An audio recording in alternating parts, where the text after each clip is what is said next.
Assalamualaikum warahmatullahi wabarakatuh. Innal hamdalillah nahmaduhu wa nasta'inuhu wa nastahdihi wa nastaghfiruh wa na'udzu billahi min shururi anfusina wa min sayyiati a'malina. Man yahdihillahu fala mudilla lahu wa man yudlilhu fala hadiya lahu. أشهد أن لا إله إلا الله وحده لا شريك له وأشهد أن محمدا عبده ورسوله. يا أيها الذين آمنوا اتقوا الله وقولوا قولا سديدا يصلح لكم أعمالكم ويغفر لكم ذنوبكم ومن يطع الله ورسوله فقد فاز فوزا عظيما. Alhamdulillahi alladhi bina'matihi tatimmu as-salihat. Rabbana atina min ladunka rahmatan wa hayyi' lana min amrina rashada. Allahumma ati nafsi taqwaha wa zakkiha wa anta khairu man zakkaha anta waliyuha wa maulaha.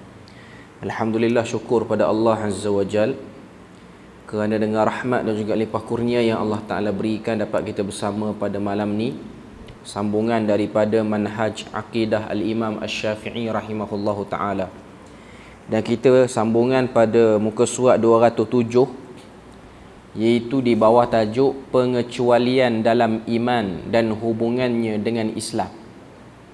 Pada bab ni, pada bahagian ni, penulis nak sampaikan pada kita tentang apa dia benda-benda yang terdapat dalam iman, khususnya dalam definisi iman. Yang mana kita dah sebut sebelum ni, apa dia definisi iman? Iman itu ialah ada 3 komponen penting.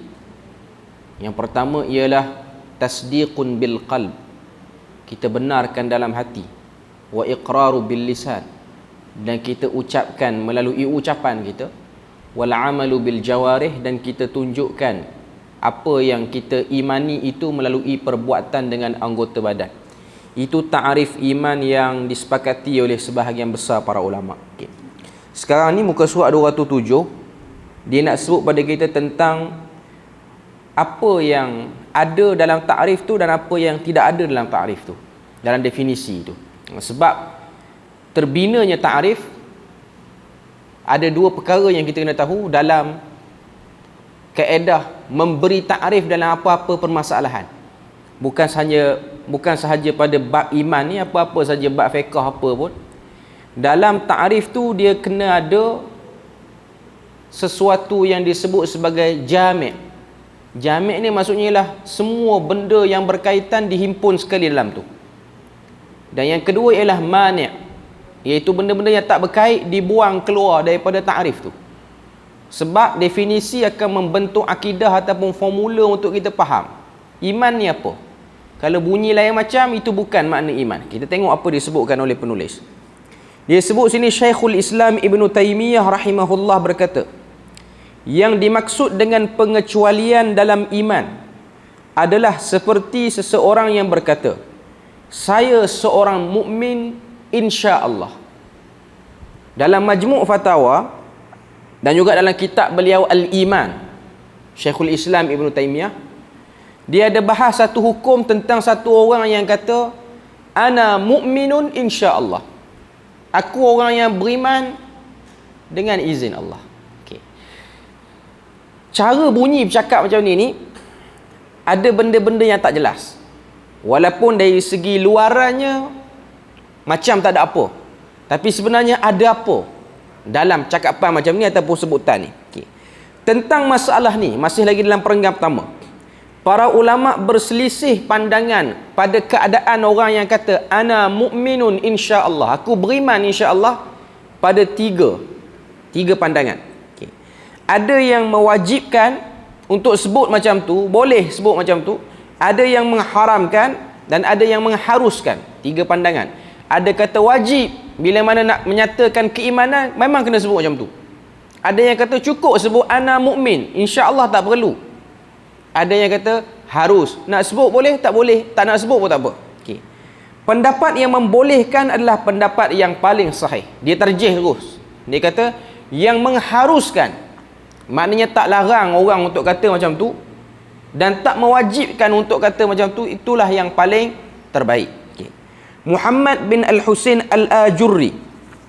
Yang ni kalau kita tengok apa yang dia sebut, dia kata di antara sifat ahlul haq, iaitu orang yang bersama dengan kebenaran, daripada para ulama yang telah kami sebutkan adalah membolehkan pengecualian dalam iman, tetapi bukan untuk keraguan. Sebab orang yang kata ana mukmin insya-Allah, dia macam nak tunjuk dia ada keraguan dalam kata-kata dia tu, ataupun dalam bunyi percakapan dia tu. Macam yakin tak yakin, macam beriman betul ke, ataupun cara dia sebut ni nak sedapkan hati kita ke, ataupun apa dia. Okay. Jadi kata Al-Husain Al-Ajurri, Muhammad bin Al-Husain Al-Ajurri, dia kata para ulama membolehkan sebut, tapi bukanlah membolehkan sebut ni untuk memberi peluang pada orang yang ragu-ragu. Nak beriman tak nak beriman? Nak menyatakan keimanan ataupun tidak? Bab menyatakan iman itu perlu. Tapi guna perkataan ni untuk tidak menyerlahkan seorang yang beriman, tak boleh. Dalam erti kata lain, ragulah. Okay. Kemudian dia kata apa lagi? Akan tetapi beristisna, mengecualikan dalam iman itu tidak lain ialah untuk menghindari jangan sampai mengaku dirinya kepada puncak kesempurnaan iman, padahal belum tentu apakah ia telah sampai ataupun belum. Okay. Al-Ajurri nak kata sini, dia nak huraikan pandangan yang kata boleh sebut, tak sebut pun tak apa, boleh sebut, tak ada larangan pun. Okay. Orang yang kata ana mukmin insya-Allah, ataupun maksud dia saya beriman insya-Allah. Okay. Orang yang sebut ni, waktu dia sebut tu, apa kapasiti yang perlu ada pada diri dia, keadaan diri dia macam mana, keadaan dia sebut perkataan tu, dia tu macam mana. Okay. Daripada perkataan ni, kata Al-Ajurri, satu orang yang dia ragu-ragu, dia tak yakin dia beriman tak beriman, jangan sebut perkataan ni untuk menyamari ataupun mengelabui orang sehingga orang rasa beriman kot. Okay. Tak boleh. Kaedah dia kena nyatakan, kamu beriman tak beriman. Tak payah nak guna insya-Allah tu ikat, nak suruh orang rasa macam ragu-ragu. Orang sendiri pun tak boleh nak kata dia ni betul ke beriman, sebab dia pergi ikat perkataan insya-Allah tu. Okay. Dan orang yang tak sebut, yang kata saya beriman, waktu dia sebut tu dia tak boleh confirm dia mesti beriman pada iman yang paling terbaik. Kena sedar, kita semua ni ada turun naik iman. Sebab sebelum ni, bab sebelum ni dah bahas bab turun naiknya iman. Iman itu ada naiknya, ada turunnya. Naik dengan ketaatan, turun dengan kemaksiatan. Ini hanya bab cakap je. Sebab pada waktu zaman Imam Asy-Syafi'i ni, zaman kebangkitan ahli kalam, dan antara kemahiran ahli kalam ni ialah kemahiran dalam ilmu mantik. Ilmu mantik ni apa dia? Ilmu pandai kecoh orang dalam cakap. Salah satu cabang ilmu mantik ni ialah tauriyah. Cakap bunyi lain tapi maksud dia lain. Macam yang berlaku pada zaman selepas daripada Imam Ahmad, selepas daripada Imam Asy-Syafi'i, maaf, nak masuk zaman Imam Ahmad tu, Imam Ahmad mulai berada pada kemuncak sebab melawan fitnah khalqul Quran. Pada waktu tu, fitnah kata Quran ni makhluk antara fitnah yang paling dahsyat. Sebab fitnah itu telah melekat pada pemerintah. Pemerintah pun percaya benda tu. Bahkan usaha untuk jadikan dia sebagai dustur al-hukumah, undang-undang kerajaan. Mesti kena beriman dan kena percaya Quran itu makhluk. Dia macam sekarang lah, bila mana nak menyebut tentang akidah, akidah mesti Asy'ariyah Maturidiyah, lain tak boleh. Contoh, sebahagian negeri nak buat macam tu. Ataupun nak kata dalam fiqh ni mesti mazhab Syafi'i, mazhab lain tak boleh. Nak katanya da'iyah tu, seruan tu sampai pada pemerintah, sehingga pemerintah khalifah pada waktu tu bersetuju dengan kelompok-kelompok yang nak kata Quran ni makhluk. Waktu tu golongan yang tahu Quran tu bukan makhluk, tapi belum menyatakan pendirian. Maknanya orang mari tanya, Syekh, tuan guru, ustaz, Quran ni makhluk ke tak? Quran ni nak kata makhluk gitu. Golongan tu. Okey. Golongan ni dia akan guna tauriah. Dia akan guna cakap kecoh sikit. Okey. Contoh yang berlaku pada zaman Imam Ahmad. Ada kawan-kawan Imam Ahmad ni yang memang bersama dengan kebenaran, yang kenal kebenaran. Tapi pilih untuk cakap kecoh. Cakap macam tak berapa jelas. Orang tanya pada dia, orang datang. Yang datang tu boleh jadi spy pada pemerintah. Sebab pemerintah ni dia baru nak gazetkan, dia baru nak lancarkan penyempurnaan. Pegang dengan cara tu. Pergi masuk dalam kuliah, dia tanya, wahai imam, Quran ni makhluk ataupun tidak? Okay. Dia dapat soalan tu, dia baca, dia pun kata, sebenarnya Quran, Taurat, Injil, Zabur, 4 ni semua makhluk, bukan Quran je makhluk. Lagi dahsyat dia bagi.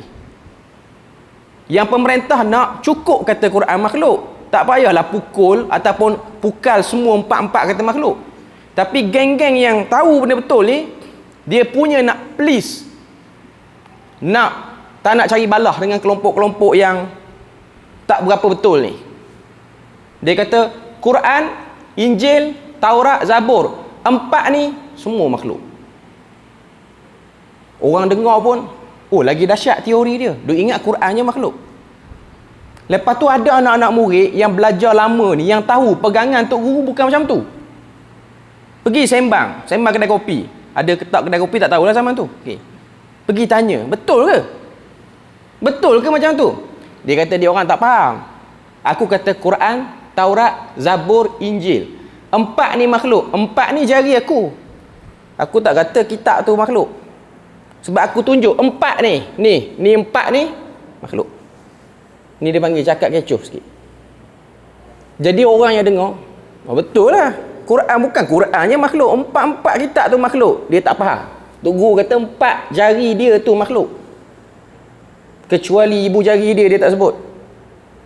Jadi Imam Ahmad dia tak nak stand macam ni. Stand macam ni payah, susah, orang jadi keliru. Walaupun pemerintah macam tak tahu nak ambil tindakan, tak nak ambil tindakan. Jadi pada zaman Imam Syafi'i, sebelum datang fitnah tu, ada orang yang bercakap, saya beriman insya-Allah. Terutamanya kelompok Murji'ah. Sebab Murji'ah ni dia terima iman cukup dalam hati, tak perlu sebut, tak perlu amal. Jadi orang tengok dia mengucap tak pernah semayang apatah lagi, pergi tanya, mukmin ke? Dia pun kata ana mukmin insya-Allah. Aku beriman insya-Allah. Jadi sebab pada itulah keluar bab ni. Sebab tu kalau kita baca seorang diri kitab ni, kita akan kata dia nak cerita apa ni sebenarnya. Sebab cerita ni tidak ada dah di zaman kita ni. Cerita ni ada pada zaman dulu.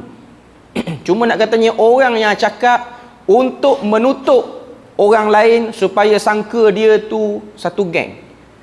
Tak boleh cakap macam tu. Imam Syafi'i tak suka kaedah macam ni. Imam Ahmad apatah lagi. Dia lebih sanggup untuk menerima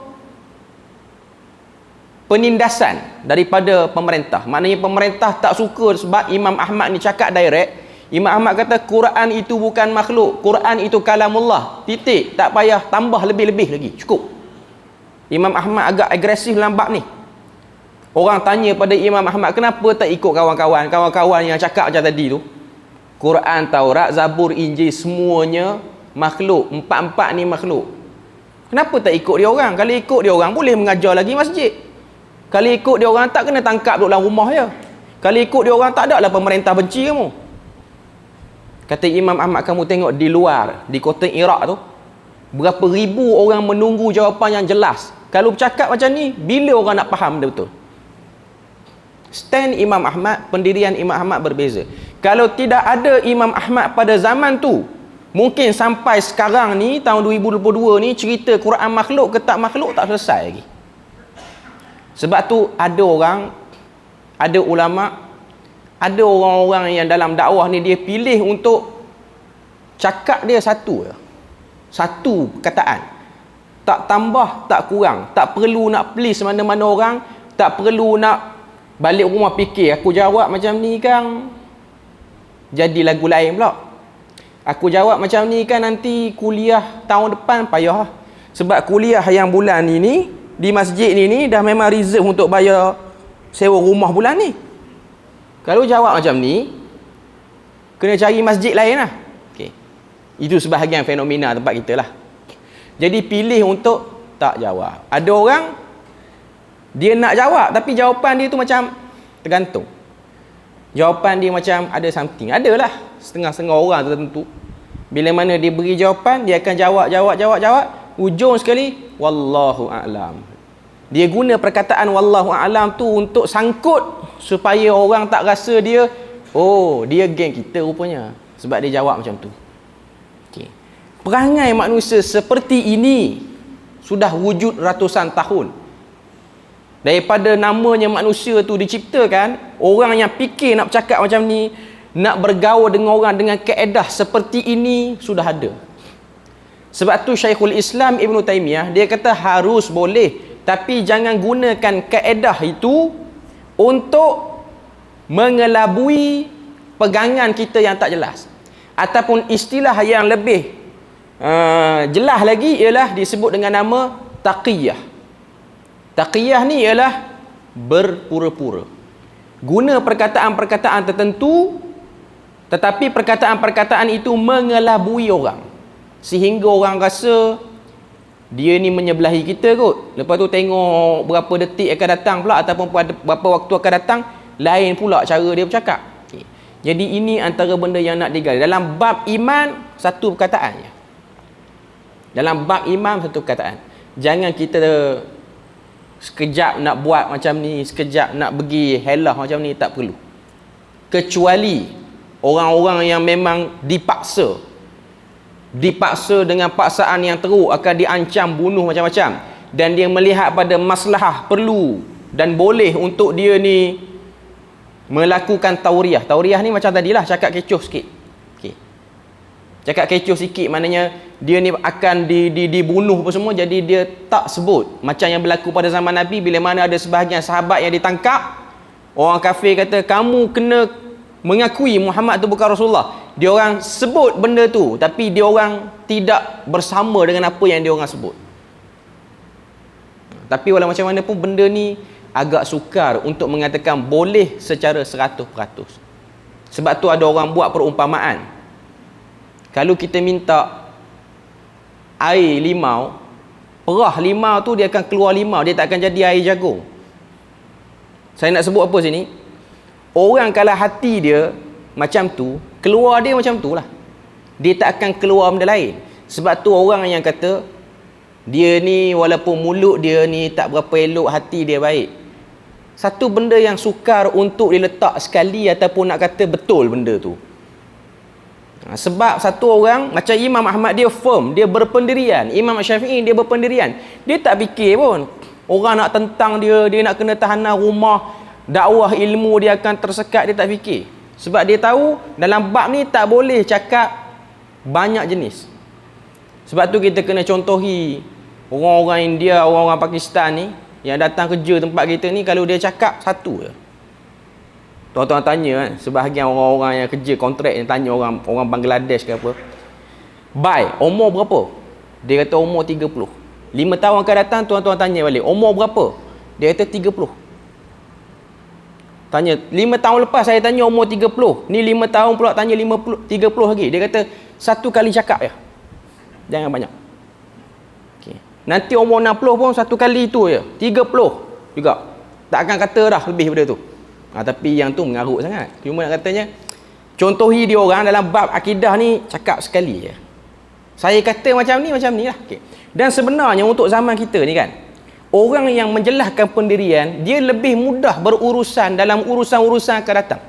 Sebab orang yang duduk di belakang, dia macam berpura-pura sikit, dia tak suka benda tu, tapi dia terpaksa berpura-pura untuk duduk di belakang benda tu. Dia akan susah. Lepas tu dia mengadu pada kawan-kawan dia yang satu pemikiran dia.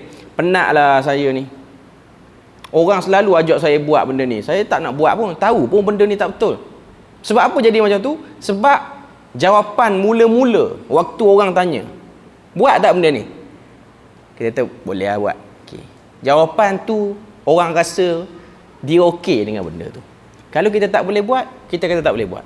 Kalau kita kata benda ni tak ada dalam agama, kata tak ada dalam agama. Jangan kata dia tak ada tapi sebenarnya boleh lah nak buat sikit-sikit. Yang tu payah, yang tu jadi payah tu. Payah pada masa akan datang.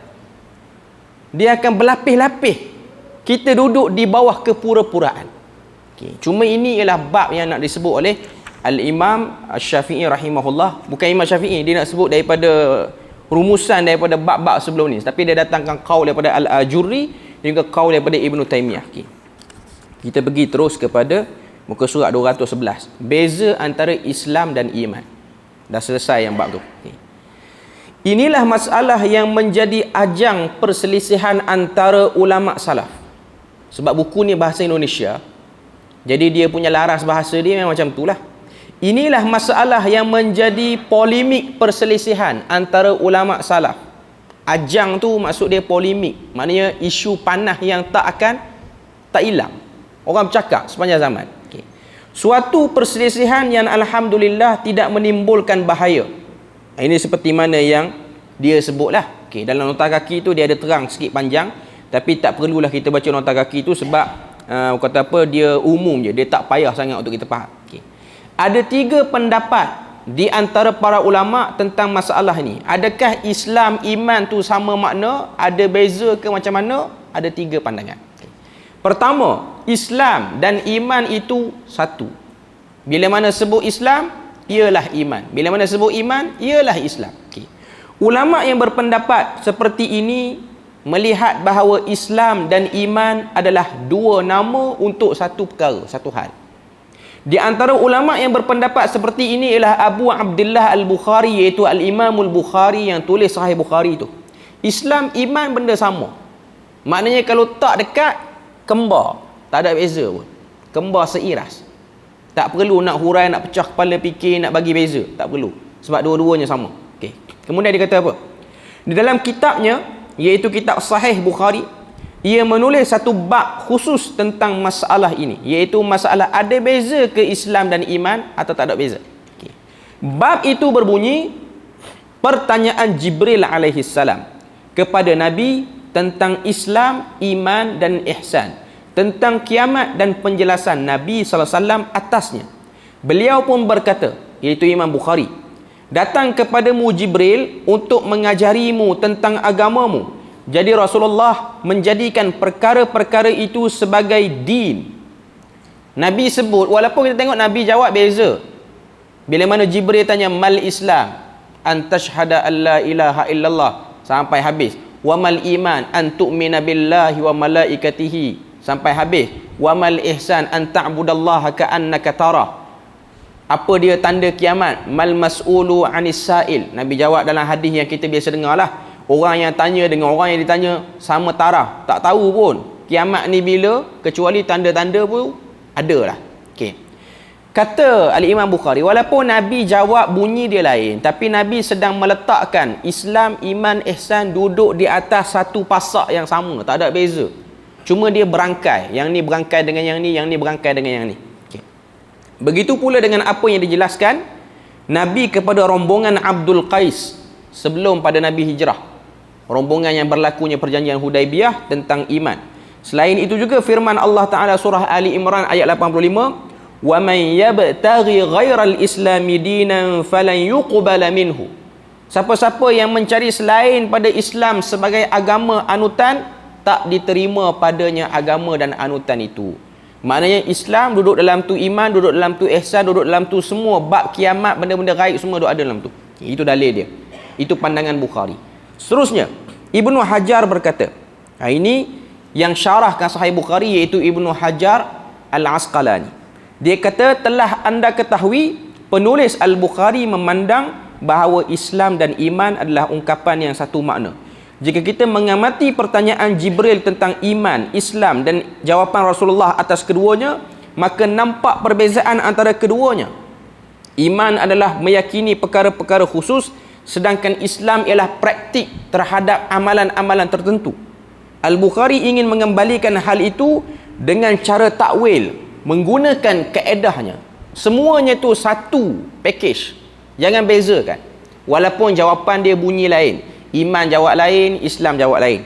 Kata-katanya penjelasan Nabi kepadanya yang dituliskan di atas, maksudnya adalah penjelasan Nabi bahawa akidah dan amal adalah agama. Satu saja. Itu yang pertama. Muka surat 212 tu ada lagi, dia terang panjang, tapi cukuplah kita tahu pandangan yang kata Islam dan iman satu makna, satu jenis, ialah dipelopori oleh Al-Imam Al-Bukhari dan ramai lagi lah tokoh-tokoh lain. Itu yang pertama. Kemudian kelompok kedua, Islam, iman adalah dua perkara yang berbeza. Ini 212.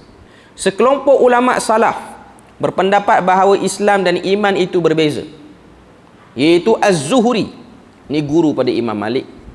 Misalnya, kau tak silap lah, sama ada dia guru Imam Malik ataupun dia berguru dengan Imam Malik. Az-Zuhri ini. Misalnya, berkata Islam adalah kalimah atau ucapan, sedangkan iman adalah amal. Dia bezakan macam tu. Abdul Malik Al-Maimuni ni, kalau kita tengok dalam nota kaki dia ada sebut, iaitu Abdul Malik bin Abdul Hamid bin Mahran Al-Maimuni Ar-Raqi, salah seorang rakan Imam Ahmad. Rakan Imam Ahmad, dan Imam Ahmad menghormatinya dan memperlakukannya dengan baik, tidak seperti kepada orang lain. Wafat 274, kemudian sikit daripada Imam Ahmad 241. Ini boleh tengok dalam Syiar A'lam An-Nubala oleh Al-Imam Az-Zahabi. Kata Abdul Malik Al-Maimuni, aku pernah bertanya kepada Ahmad bin Hanbal, apakah yang menurutmu iman dan Islam itu berbeza? Apakah menurutmu Islam dan iman itu beza? Jawab Imam Ahmad, ya. Aku bertanya mana dalilnya? Beliau membaca firman Allah Ta'ala surah Al-Hujurat ayat 14, qalatil a'rabu amanna qul lam tu'minu walakin qulu aslamna. Orang-orang Arab Badui berkata, kami telah beriman. Katakanlah kamu belum beriman, tetapi ucapkanlah kami telah Islam. Sebab ayat ni jelas nampak beza. Orang-orang Arab Badui datang jumpa Nabi, dia kata amanna, kami beriman. Nabi kata pada Arab Badui tu, kamu belum beriman, tapi kamu sudah Islam. Islam ni maksudnya dengar apa-apa yang dalam agama ni, perasaan memberontak tidak ada.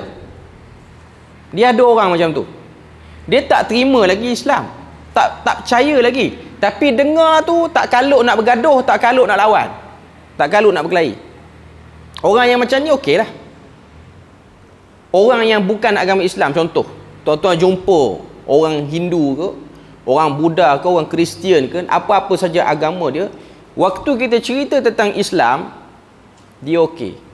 Dia okey bukan dia okey sebab dia berpura-pura, betul dia okey. Dia kadang-kadang dia berpura-pura je okey. Dia memang betul okey. Bila mana dia dengar, dia tak ada masalah. Kalau tengok di dunia ni, ada beberapa tempat populasi manusia ni, di setengah-setengah tempat negara ni, bila mana bincang bab agama, dia orang okey, dia orang tak cepat melatah. Cuma adalah isu-isu yang sikit-sikit tapi dia tak teruk. Antaranya orang Jepun.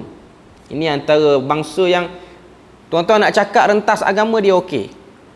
Cuma untuk bab Islam ni, dia orang punya maklumat tentang Islam sangat minimum. Jadi dia orang tak dapat kejelasan yang jelas.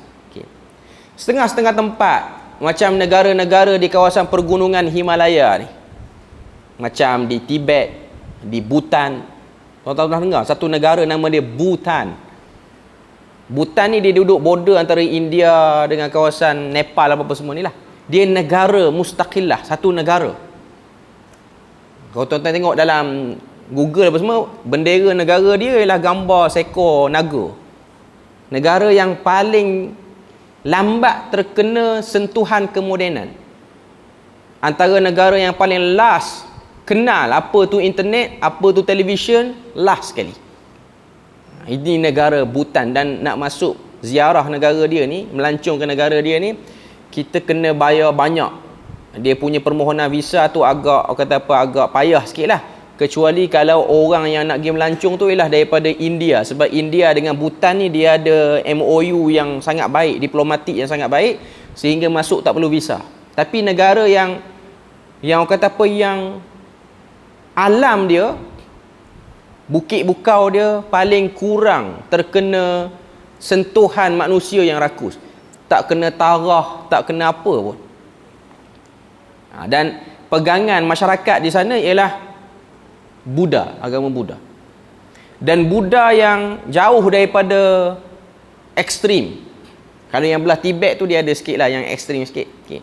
Tapi dia orang Buddha yang memang tunduk kepada alam. Tuan-tuan nak tengok orang yang tak makan daging, kawasan tu lah, vegetarian hampir keseluruhannya.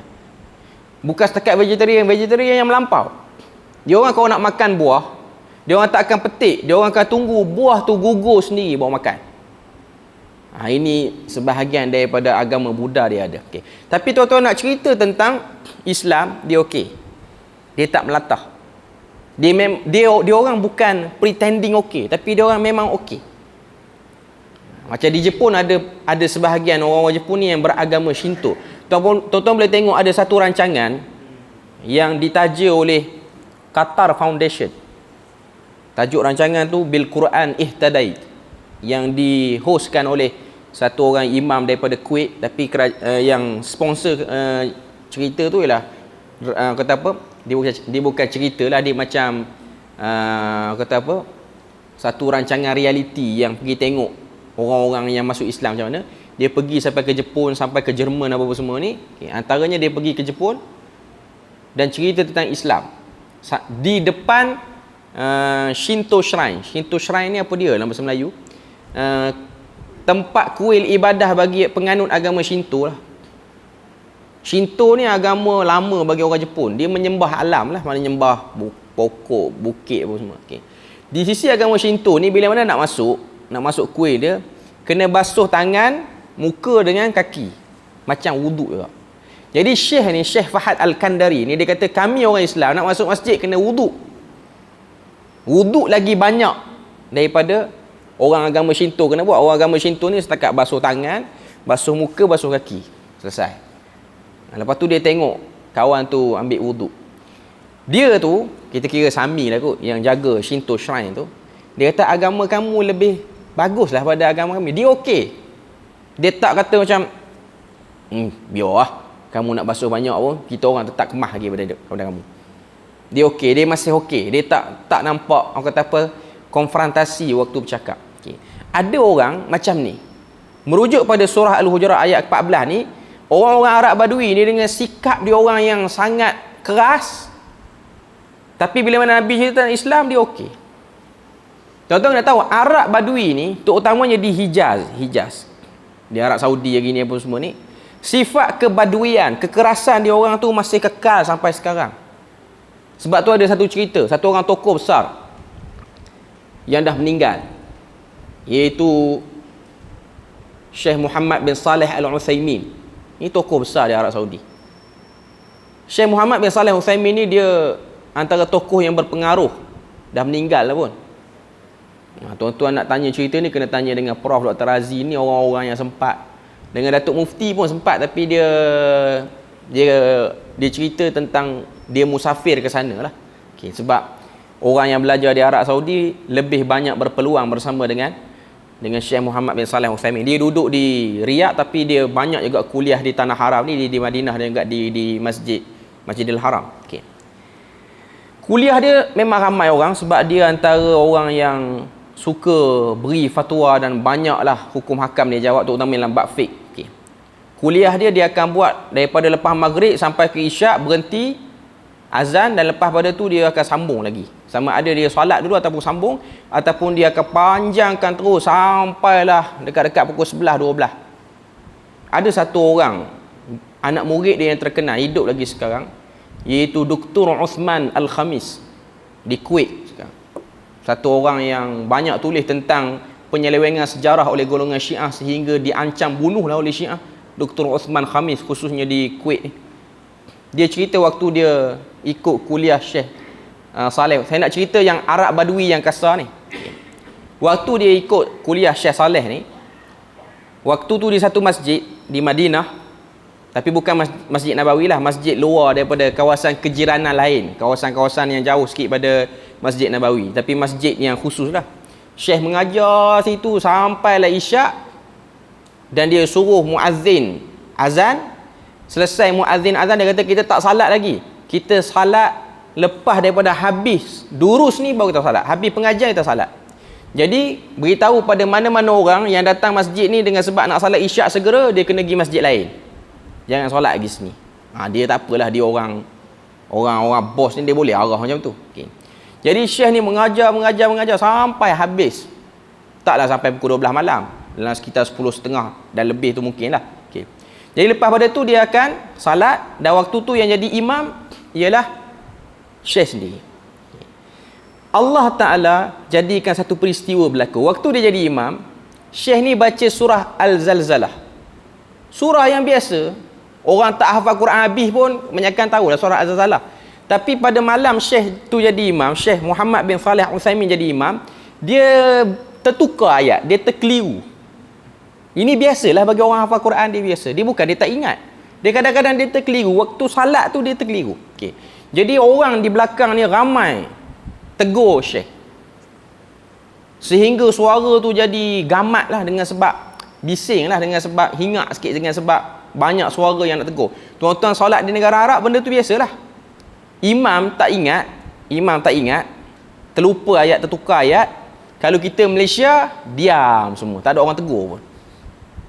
Sebab pertama tak ingat, yang kedua imam tu baca panjang dah, biarlah dia tak ingat, senang cepat sikit dia rokok. Tu tempat kita. Jangan duk sambung-sambung, marah pula, jangan tegur. Tegur nanti dia baca lagi semuka surat. Terutama tarawih. Bagi dia lekat macam tu je. Okey. Negara Arab tak? Yang belakang tegur, termasuk yang duduk dekat parking pun tegur, yang baru nak masuk saf. Dia dengar, dia tegur. Okey. Dalam hadis Nabi kata, yang aula tegur ialah yang bertentang dengan imam. Iaitu yang duduk belakang imam tu. Ma yalihi, yang belakang tu. Jadi sudah salat tu Syekh pun macam tegur lah sebahagian anak murid dia, 700-800 orang ni. Sepatutnya yang kena tegur ialah yang belakang aku. Kalau dia tak ingat, yang tepi dia, dan tepi dia, dan tepi dia, seterusnya. Bukan semua bersuara. Lepas tu datang, bangkit satu orang tua, tapi dari segi pakaian dia tu, dia badui. Dia pakaian dia agak compang-camping sikit lah. Dia bukan orang susah, tapi memang style orang badui macam tu. Dia duduk di ujung. Dia tak kenal yang sedang mengajar tu Salih Utsaimin, ulama besar di Saudi. Dia bangun, dia tinggi suara, dia kata, sepatutnya orang yang tak ingat Quran jangan jadi imam pun. Dia bagi lagi power pada Syekh. Syekh diam, tak kata apa. Syekh sengih je, tak kata apa. Cuma nak tahu orang badui macam tu lah, dia kata. Dia duk kalut, marah orang, kenapa tegur bising-bising. Tak ingat jangan naik, duduk belakang. Suruh orang yang ingat. Cara dia tegur tu, suara dia tinggi lah. Dia tak kenal Syekh tu siapa. Mungkin dia first time datang solat di masjid tu, tiba-tiba dia angkat suara. Anak murid semua diam, sebab anak murid tak berani dengan Tok Guru. Okay, cuma dia kata, dah kalau tahu diri tak ingat Quran, yang kalut nak naik jadi imam tu siapa? Bagi orang lain naik. Okay. Saya nak sebut perangai badui. Kalau dia boleh okey dengan apa yang Nabi sebut, luar biasa orang badui tu. Cuma nak kata dalam ayat yang Tuhan kata, waktu Nabi cerita tentang Quran apa semua, dia orang tak lawan. Dia orang kata, kami dah beriman. Allah Ta'ala suruh Nabi kata, tak, dia belum beriman, dia baru Islam, dia okey. Sebab tu Imam Ahmad kata, iman dan Islam dua benda yang berbeza. Dua benda yang berbeza, tak boleh duduk sekali. Jadi dia asingkan. Okay. Itu kelompok yang kedua. Kelompok yang ketiga, iaitu pandangan Ibnu Taimiyah dan juga Ibnu Rajab Al-Hambali dan juga Al-Khattabi. Kita mungkin habiskan dengan yang ni kot. Lepas pada tu ada dua soalan, ada orang tanya, lepas pada tu kita tutup lah. Okay. Ibnu Rajab mempunyai tulisan yang sangat bermutu khusus tentang masalah ini. Muka surat 213. Yang dapat kita ringkas sebagai berikut. Ibnu Rajab rahimahullah berkata, di antara nama atau istilah ada yang mencakup berbagai perkara, iaitu menjadi nama atau istilah untuk beberapa hal sekaligus, yang banyak saat disebut bersendirian atau disebut secara mutlak. Okay. Mudah ceritalah, tuan-tuan baca panjang sebab ayat Indonesia ni berbelit. Okay. Nak katanya Syekhul Islam Ibnu Taimiyah, dia kata menurut pengamatan dia terhadap apa yang ada dalam Quran, kalau ayat tu sebut iman saja, maknanya ayat tu sedang nak kata iman Islam satu. Tapi kalau ayat Quran tu dia ada sebut iman kadang-kadang, lepas tu dia sebut Islam, maknanya iman dan Islam ada beza. Nak sebut dia, pandangan ketiga ni, ada waktu kita boleh kata iman Islam tak ada beza, ada waktu kita kena bezakan antara dua. mengikut kepada keperluan waktu itu. Orang yang nak dapat penjelasan tu macam mana, orang yang nak dengar penjelasan tu dia macam mana.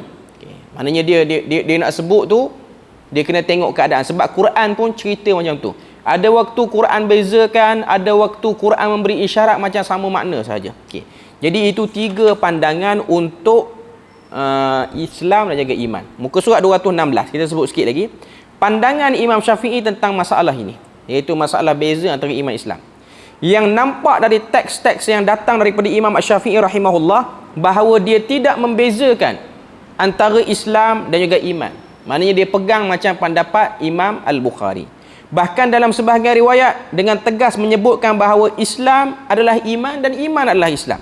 Dalam bab itqu raqabatil mu'minah, membebaskan hamba perempuan yang beriman. Dalam masalah zihar, Imam Syafi'i berkata jika kafarah zihar wajib bagi laki-laki sementara ia mendapatkan raqabah, iaitu budak hamba atau harganya, maka wajib baginya memerdekakan. Tidaklah sah memerdekakan hamba sahaya melainkan yang beragama Islam, kerana Allah berfirman tentang kafarah pembunuhan, fatahriru raqabatin mu'minah. Okey.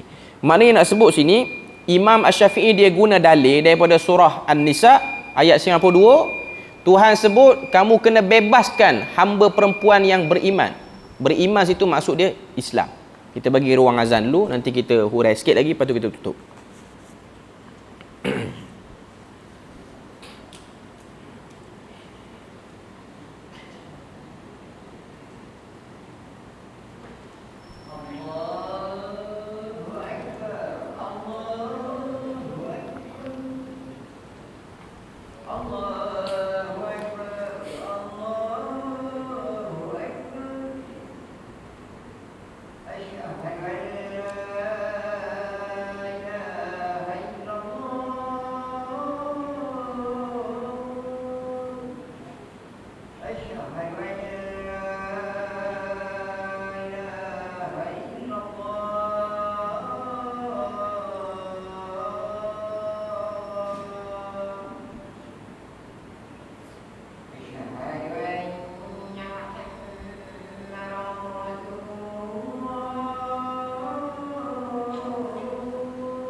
Okey, kita sebut sikit lagi. Imam Syafi'i dalam isu ni dia pegang yang mana, dia bezakan ataupun tidak Islam dan juga iman, dia tidak bezakan. Sebab dia berdalilkan pada surah An-Nisa ayat yang ke-92, kafarah bagi orang yang melakukan zihar. Zihar pada isteri dia lah.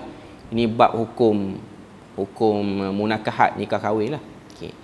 Bila mana Allah Ta'ala sebut kafarah dia ialah fatahriru raqabatin mu'minah, hendaklah dia membebaskan hamba beriman. Dia tak sebut fatahriru raqabatin muslimah, bebaskan hamba muslimah, tapi bebaskan hamba mukminah. Maknanya dia sebut mukmin terus, dia tak sebut muslim. Jadi bila mana sebut mukmin, confirm lah dia seorang muslim. Itu salah satu daripada istidlal yang digunakan oleh Al-Imam Asy-Syafi'i rahimahullahu taala pada isu ni. Okay. Jadi kita berpada situ ialah kot untuk malam ni. InsyaAllah kita akan sambung untuk seterusnya. Hukum bagi orang yang melakukan dosa besar, muka surat 223. Okay. Ada satu soalan orang tanya tentang satu bacaan. Bacaan ni ialah bacaan yang berbunyi Alhamdulillahillazi afana mimma btalah, ataupun Alhamdulillahillazi afani mimma btalaka bihi wa faddalani ala kathirin mimman khalaqa tafdila. Dia kata ada satu orang penceramah, ustaz yang agak terkenal, mengatakan bacaan ini dibaca untuk mengelak supaya kenderaan yang dinaiki rosak, kereta rosak ke, breakdown ke, pecah tayar ke. Jadi dia suruh baca yang ni, baca bacaan ni. Okay. Jadi dia nak tanyanya bacaan ni ada ataupun tidak dalam hadis. Okay. Kalau kita tengok dalam riwayat daripada Al-Imam As-Suyuti dalam kitab dia Al-Jami' As-Saghir, sahabat yang meriwayatkan bacaan ni ialah Abu Hurairah. Okay. Ada beberapa bentuk bacaan. Okay. Satu riwayat daripada Al-Jami' As-Saghir, yang kedua ialah Al-Silsilah As-Sahihah daripada Abdullah bin Umar. Okay. Dia ada satu riwayat yang kata Alhamdulillahillazi afani. Ini riwayat daripada Ibnu Umar. Alhamdulillahillazi afani mimma btalaka bihi wa faddalani ala kathirin mimman khalaqa tafdila. Dalam hadis ni kata Abdullah bin Umar, Nabi kata man ra'a mubtala, siapa-siapa yang tengok satu orang yang terkena bala, dia tengok satu orang tu kena uji, dia pun sebut Alhamdulillahillazi afani mimma btalaka bihi. Segala puji bagi Allah yang menyelamatkan aku daripada bala-bala yang boleh terkena pada aku. Wa faddalani ala kathirin mimman khalaqa tafdila, dan telah beri dengan pada aku ni nikmat-nikmat yang banyak. Nabi kata siapa sebut lepas dia tengok orang kena bala, lam yusibhu dzalikal bala, dia tak akan kena bala tu. Ustaz tu kata tengok orang breakdown dekat highway, baca yang ni, boleh ataupun tidak? Hadis ni hadis yang sahih. Walaupun ustaz tu banyak cerita hadis palsu. Untuk pertama kalinya dia cemerlang lah dalam bab ni. Tak nak ceritalah nama dia siapa. Okay. Dia okey, dalam bab tu ada riwayat. Cuma bacaan yang dia baca ialah Alhamdulillahillazi afana mimma btalah. Dia macam lebih kurang lah. Okay. Tapi yang betulnya ialah Alhamdulillahillazi afani mimma btalaka bihi wa faddalani ala kathirin mimman khalaqa tafdila. Riwayat pada Abdullah bin Umar, para ulama keluarkan, orang kata apa, takhrij dalam bab ni, ada dalam Ibnu Majah, ada dalam Al-Bazzar, ada dalam At-Tabarani, Mu'jam Awsat. Kebanyakan para ulama menyebutkan ianya sahih. Maknanya kita minta supaya kita tak kena bala tu. Okay. Cuma ada satu riwayat, iaitu riwayat daripada Abu Hurairah, yang ni dihukum sebagai hasan. Maknanya taklah teruk sangat dhaif dia tu. Dia dhaif juga, tapi dia ada riwayat-riwayat yang menguatkannya. Cuma dia beza sikit. Alhamdulillahillazi afani mimma btalaka bihi wa faddalani ala kathirin mimman khalaqa tafdila. Jadi bacaan ni boleh dibaca untuk mengelak kita terkena bala dengan pengharapan. Bukan seronok tengok orang tu kena. Jangan baca tu padam muka dia breakdown, buat baca. Itu tak kena lah. Okay. Tengok orang supaya kita tak kena, tak ada masalah. Ada satu lagi soalan dia. Soalan dia ialah tentang satu selawat. Selawat ni dia kata ramai orang duk share jap. Tapi saya tak sempat, tak pernah dengar selawat ni. Saya tak nak katalah dia tu tak ada. Iaitu selawat mana tadi? Okey. Selawat agar mendapat syafaat Rasulullah. Selawat yang berbunyi Allahumma salli ala sayyidina Muhammad wa anzilhul maq'adal muqarrab minka yaumal qiyamah. Dikatakan selawat ni kalau ucap dia akan dapat syafaat. Yang ni saya hold dulu, saya kena cari dulu. Ada ataupun tidak selawat ni. Okay. Cuma dia kata sangat banyak orang share sehari dua ni. Sebab bila mana masuk bulan Rabiul Awal ni, banyak benda lah orang share tentang selawat-selawat ni. Dan yang promote ni lah satu orang yang terkenal lah dalam televisyen, ustaz yang terkenal. Tapi yang tu kita jawab lain kali. Cuma nak katanya yang bacaan tadi tu, bacaan Alhamdulillahillazi afani mimma btalaka bihi wa faddalani ala kathirin mimman khalaqa tafdila. Hadis itu sahih menurut riwayat Abdullah bin Umar dan boleh untuk kita amalkan. Wallahu a'lam Subhanakallahumma wa bihamdik asyhadu an la ilaha illa anta wa astaghfiruka wa atubu ilaik. Wassalamualaikum warahmatullahi wabarakatuh.